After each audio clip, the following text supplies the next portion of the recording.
አደይ ዛሬ ደግሞ አደይን ይዤላችሁ መጥቻለሁ ማለት ነው። ክፍል 16 ላይ አይተን ነበር ማለት ነው። ፍቅር ያው ለውጥ የላትም። በየቀኑ አደይን ማሰቃየት፣ አደይን በቃ ያልሆነ ስራ ማዘዝ ምናምን ነው ስራዋና እሱን ተይተ ብላ እምቢ ብላ ነበር ማለት ነው። ፍቅር የቤት ልጅ ናት። ባርኮቴ ማፍቅሯት ነበር ማለት ነው። አሁን ላይ ምን ደረሱ የሚለውን ደግሞ ይዤላችሁ መጥቻለሁ። ክፍል 17። ሰላም ጤና ይስጥልኝ ውድ ቤተሰቦቼ፣ እንዴት ናችሁ? ደህና ናችሁ ወይ? ዛሬ ደግሞ አደይን ይዤ መጥቻለሁ ማለት ነው። እንግዲህ አደይ ያለችበት ሁኔታ በጣም እንትን ይላል። ዛሬ ላይ ደግሞ እህቷ ከክፍለ ሀገር የታማሚ እህቷ መጥታለች ማለት ነው። እሷን ልትቀበልም ሞታ ነበር ማለት ነው። እሱን ግን እንዳታረግ ልትቀበል ወታ አስፈቅዳ ባርኮቴን እንደገናም ደግሞ እናትህንም እንድትፈቅድልኝ እፈልጋለሁ እያለችው ነበር ለባርኮቴ ማለት ነው። ባርኮቴም ደግሞ ምንም ችግር የለም ሂጂ ትምጣ ብሏት ዳዊቴም ተቀብሏታል ማለት ነው። እንግዲህ ትምጣ ብሎ ግን ፍቅር ምንም ደስተኛ አልሆነችም። ያው ሁሌም ጠብ ስለሆነ ከአደይ ጋር አፎካክሮ ይዟታል ማለት ነው። ይችን ፍቅር የምትባል ልጅ ለምን አይገለግለንም እንዴ? ተበጠበጥን እኮ ውድ ቤተሰቦቼ ማለት ነው። ፍቅርን እንግዲህ አደይ ምስኪን ልጅ ነች፣ ግን ፍቅር ምንም ወይ አታሰራ ወይ አታስበላ ውድ ቤተሰቦቼ ማለት ነው። ፍቅር ማለት ተንከሲስ ልጅ ናት ማለት ነው። እንደ ቤት ልጅም ከሆነ ለሰራተኛ ክብር የላትም ማለት ነው። እንግዲህ ዳዊትን ስለምትወደው እሱ ዳዊት ደግሞ አይወዳትም። ፍቅርን የሚወደው ማንን ነው? አደይን ነው ማለት ነው። አደይን ስለሚወዳት ይችኛይቱ ደግሞ ተቃጠለች ማለት ነው። ውድ ቤተሰቦች ግን እንደዛም ሆኖ አደይን በጣም ይወዳታል።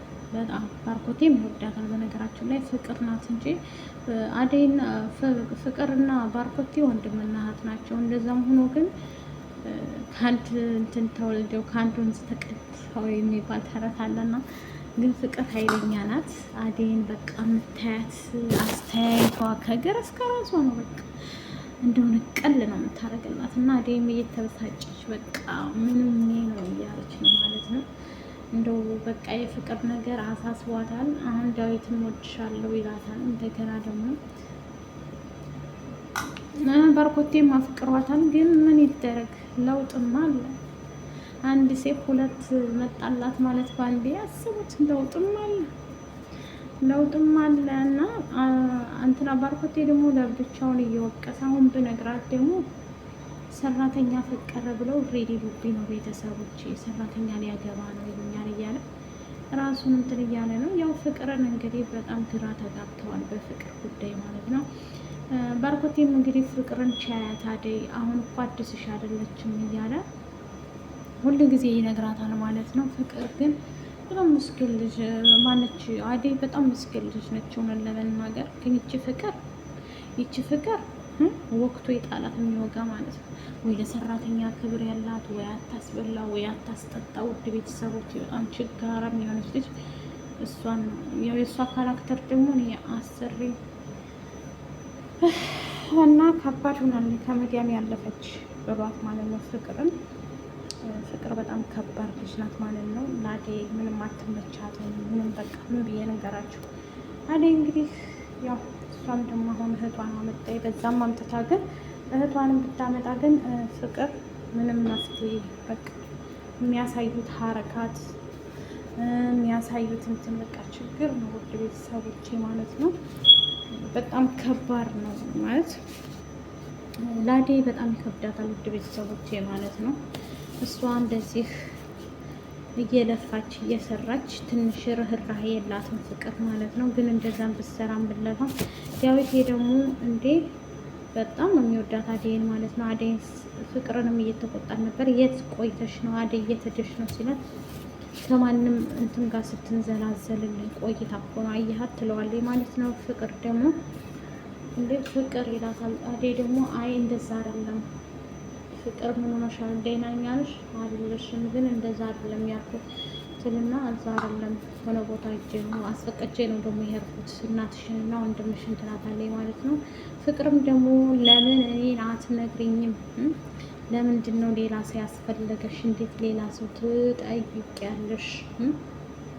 እንዴት ሌላ ሰው ጠይቀሽ እንትን ትያለሽ ትልና በጣም ትበሳጫለች ማለት ነው። ውድ ቤተሰቦቼ ያው እንግዲህ ችግሩ ምን እንደሆነ ባይታወቅም ማለት ነው ከባድ ሰው ሆኗል ማለት ነው። ውድ ቤተሰብ ፍቅር በጣም ምስኪን አይደለችም ማለት ይቅርታ ማለት ነው። አደይ ግን በጣም ምስኪን ልጅ ናት። ለፍቅር ያላት ስሜት በጣም ከባድ ነው። እሷ ትወዳታለች ግን እቻ ትወዳት አንድ ቀን ግን ቀን ጥሏት እጇ ከገባይ ግን እመኑኝ ጦጢት ምናምን የተላላችሁ ትገላታለች። ፍቅር በጣም ምስኪን ልጅ ናት። አደይ በጣም ምስኪን ልጅ ናት። ለፍቅር እንደዛም ሆና ታስብላታለች፣ ትራራላታለች። ግን እሷ ምንም ርህራሄ የሚባል ነገር እንኳን የላትም ማለት ነው። እንግዲህ አደይ እህቷንም አመጣች። ዳዊትም ደስ ብሎታል ማለት ነው። ባርኮቴም እንግዲህ ብቻ ሁሉም ፍቅር ይዟቸዋል እዛ ቤት ውስጥ ማለት ነው። ከአደይ ያው ዳዊትን ስለምትወደው ነው እሷ ዳዊትን ስለምትወደው ፍቅር እሱ ደግሞ አይወዳትም። የሚገርማችሁ ነገር ፍቅርን አይወዳትም ማለት ነው።